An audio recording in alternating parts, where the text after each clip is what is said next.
Now going back a little bit about to, what actually happens when the soul is flying around in between two lives. The soul is, you could say, drowning in all these samskaras, all these karmic impressions. And what happens is that, some of the strongest ones, or even just one of these samskaras, comes forward. And the ego, because it is such a strong samskara, identifies with it. And that then leads him to the next life. Some other samskaras then may attach to that primary samskara because they are more or less compatible with it. So also those the ego accepts and takes along in his choice of where to reincarnate, in the choice of the fetus. Now, these primary samskaras, they may be many things. My teacher always said that he came back for marzipan.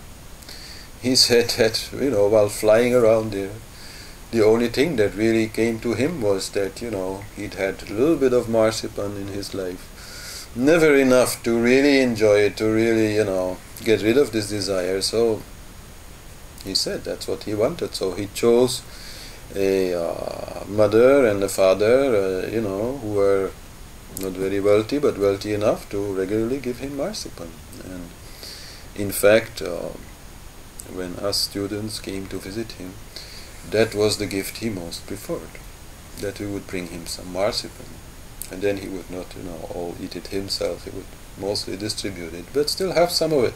So, I don't really know if that's a true story or not, but I guess so. So these primary samskaras, they can be like anything. Some people may come back because of, wanting to have a horse, climbing Mount Everest, maybe.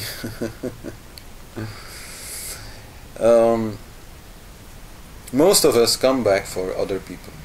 Most of us come back out of love. Most of us just want to rejoin our family. But sometimes it's also quite particular. Sometimes we come back to really give our enemies a lesson, teach our enemies a lesson. That is also possible. And whatever is our desire, whatever is this primary samskara, Mother Nature will just serve us. Mother Nature will come and make it possible. This is what is called the creative power of will. If this is our will, if this is our desire, then that is what will happen. That is the power of karma.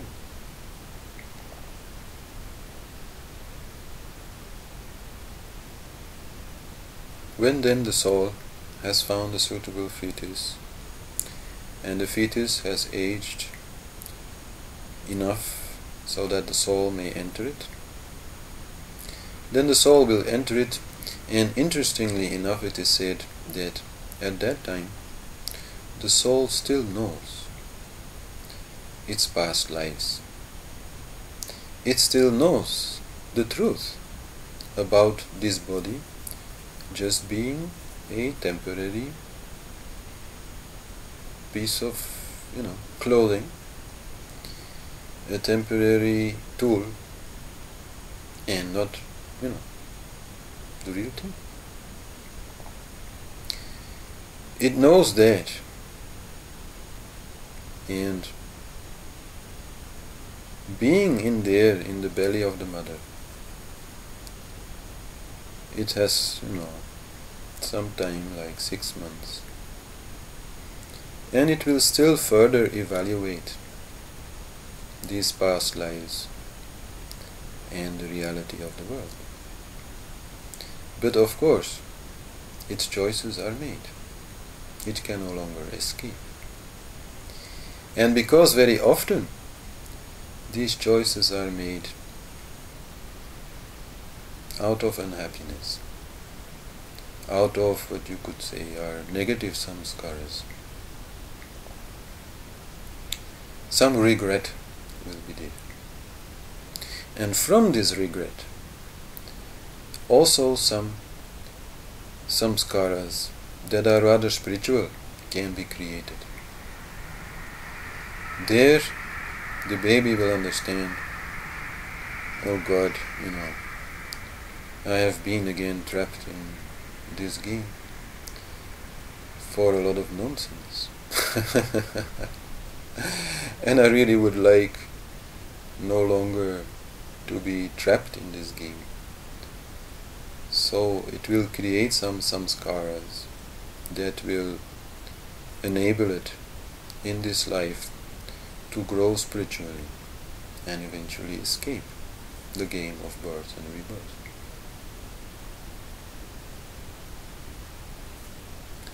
Then, when the baby is born, all this knowledge, all this understanding, all the memory of past lives is gone. It is said that at that point a power, a Shakti comes, which is called Vaishnava Pran, which wipes us clean of all these memories and lets us begin our new life, ignorant of the game, ignorant of our past lives, so that we can fully play this role, fully live these karmas that we have ourselves created, and then also, satisfy the primary desires which are their root cause.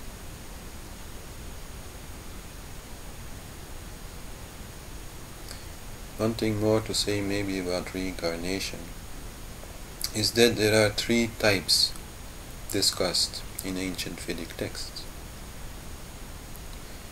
Most people are actually just reborn in a process that is quite undirected, unconscious. In most people the samskaras are so many and not very well directed. We want a bit of that, but we also want a lot of that, and we want that more and that more and that more. So out of this chaos, the new life that we choose will also be rather chaotic, not really directing us in a very clear direction. Some people who are more spiritually evolved have less samskaras, have samskaras that are more spiritually oriented. They can be really reincarnate in a more conscious fashion and really come here to fulfill a certain purpose, and these people in their lives will also be seen to be full of that purpose. So this is the second category of people. And then there is also what is called divine birth, the birth of enlightened beings. This birth does not happen because of karma. This birth does not happen because of unfulfilled desires. This birth happens purely as a divine manifestation, out of compassion.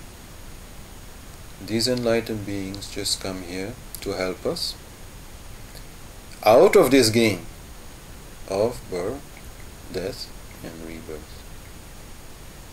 So they are like Jesus or the Buddha, many saints, Krishna and so on. They are truly divine incarnations.